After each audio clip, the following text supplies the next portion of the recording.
Если мое продолжение будет в тему вопроса, я бы хотела еще по социальной реабилитации рассказать.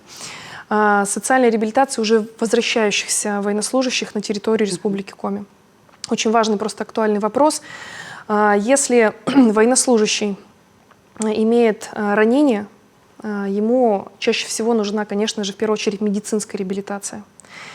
Так получается, что поступают вопросы, значит, задают супруги вопросы, задают мамы вопросы о том, что вот где получить медицинскую реабилитацию. Конечно, это по месту жительства медицинской организации, госпиталь ветеранов предоставляет эту медицинскую реабилитацию, а после мы обязательно приглашаем в наш социальный реабилитационный центр «Максаковка» получить комплекс реабилитации.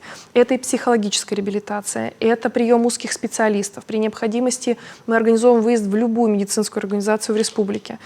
Это физиотерапия, это массаж, лечебная физкультура. Самое главное для ребят, которые возвращаются с СВО, мы организовываем широкий такой вот спортивно-культурный досуг, чтобы можно было помимо оздоровительных процедур, реабилитационных, побольше, ну скажем, отвлечься, привыкнуть к мирной жизни и восстановиться.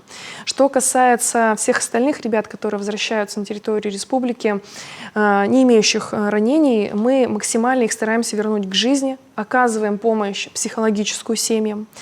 Совместно с психиатрической больницей работаем по психолого-психотерапевтической помощи. В случае, если имеется посттравматическое расстройство, его необходимо сразу же диагностировать, лечить. Мы работаем, очень важный тоже вопрос, работаем по трудоустройству. Важно обеспечить в кратчайшие сроки занятость нашего военнослужащего, который возвращается на территорию республики. То есть все вопросы, они решаются комплексом.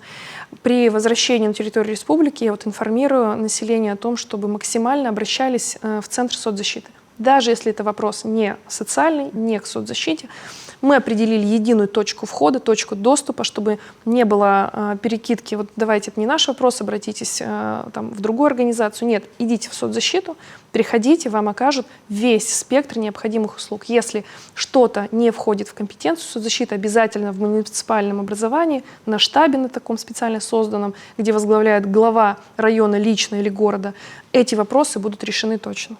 Ну и на горячую линию. И на горячую линию обязательно все обращайтесь, отрабатываем каждый звонок, конечно же.